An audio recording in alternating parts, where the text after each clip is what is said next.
nakakuha ang Philippine Navy ng karagdagang pinakamalaking warship para pagbutihin ang maritime defense sa West Philippine Sea.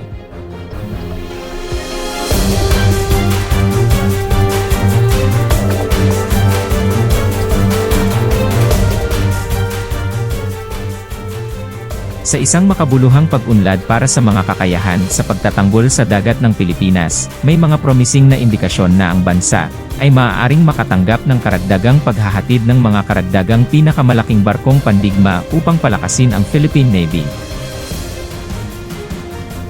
Ang potensyal na pagkuha na ito ay dumating sa isang kritikal na sandali, habang ang archipelagic na bansa ay naghahangad na pahusayin ang kanyang lakas sa hukbong dagat at secure ang malawak na maritime na teritoryo sa gitna ng umuusbong na mga hamon sa seguridad sa rehiyon.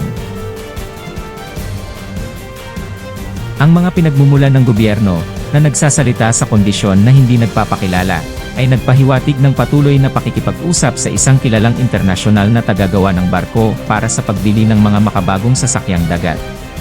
Kung matagumpay, ang kasunduan na ito ay maaaring magmarka ng isang malaking hakbang para sa hukbong dagat ng Pilipinas, na ipoposisyon ito bilang isang mabigat na puwersa sa rehiyon.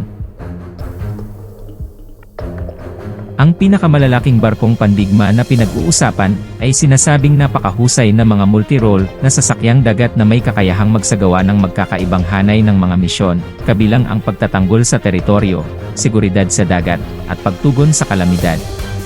Ang pagdaragdag ng naturang mga sasakyang dagat sa armada ng hukbong dagat ng Pilipinas, ay hindi lamang magpapatibay sa depensang pandagat ng bansa, kundi makatutulong din sa katatagan, at pagtutulungan ng rehiyon. Ang potensyal na pagkuha ay naaayon sa pangako ng gobyerno ng Pilipinas, na gawing moderno ang sandatahang lakas nito, at tugunan ang mga estratehikong kuwang sa mga kakayahan nito sa pagtatanggol.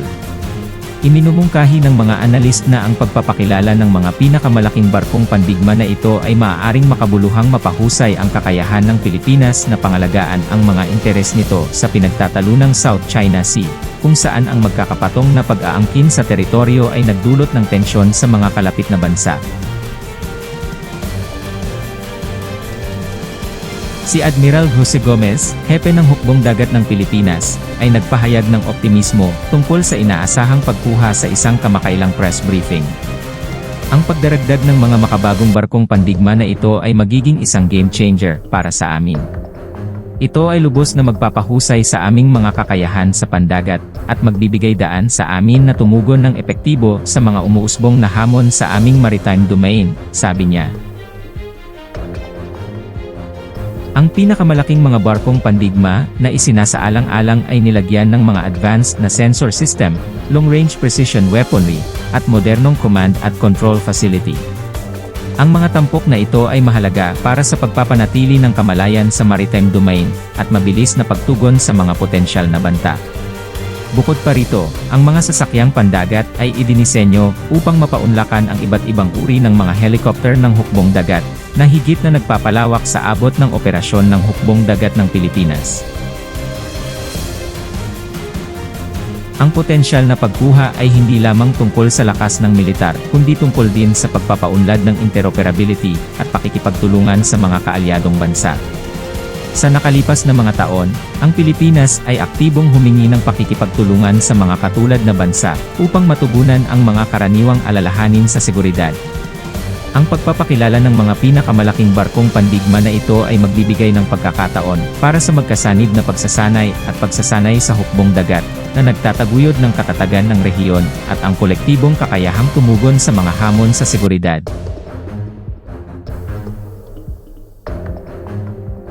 Habang ang mga detalye ng potensyal na deal ay nananatiling kumpidensyal, inaasahang ang pagkuha ay magiging bahagi ng isang mas malawak na balangkas ng pakikipagtulungan sa pagtatanggol sa pagitan ng Pilipinas at ng bansang tagapagtustos. Ang mga diplomatikong pagsisikap ay iniulat na isinasagawa upang tapusin ang kasunduan, na ang magkabilang panig ay masigasig sa pagtiyak ng isang kapwa kapaki-pakinabang na pakikipagtulungan.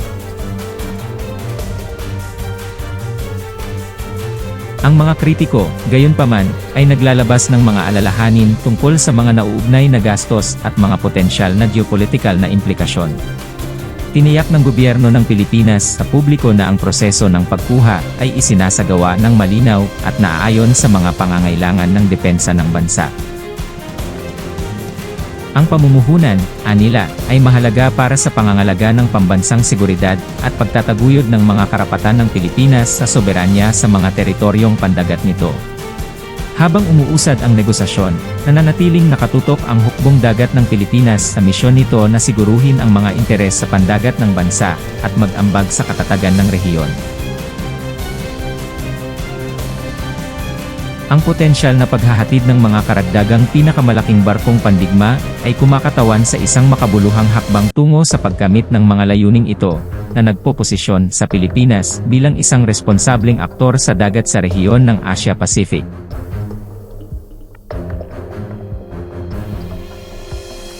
Ang internasyonal na komunidad ay mahigpit na nagmamasid, habang ang archipelagic na bansa ay gumagawa ng mga hakbang upang palakasin ang mga kakayahan nitong pandagat sa hangarin ang isang ligtas at matatag na kapaligiran sa dagat.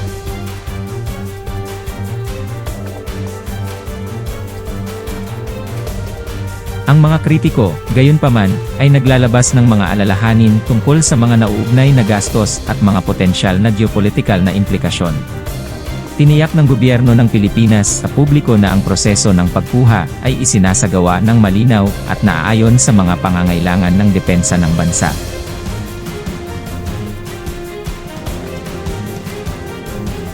Ang pamumuhunan, anila, ay mahalaga para sa pangangalaga ng pambansang seguridad at pagtataguyod ng mga karapatan ng Pilipinas sa soberanya sa mga teritoryong pandagat nito. Habang umuusad ang negosasyon, nananatiling nakatutok ang hukbong dagat ng Pilipinas sa misyon nito na siguruhin ang mga interes sa pandagat ng bansa at mag-ambag sa katatagan ng rehiyon. Ang potensyal na paghahatid ng mga karagdagang pinakamalaking barkong pandigma ay kumakatawan sa isang makabuluhang hakbang tungo sa pagkamit ng mga layuning ito, na nagpoposisyon sa Pilipinas bilang isang responsableng aktor sa dagat sa rehiyon ng Asia-Pacific.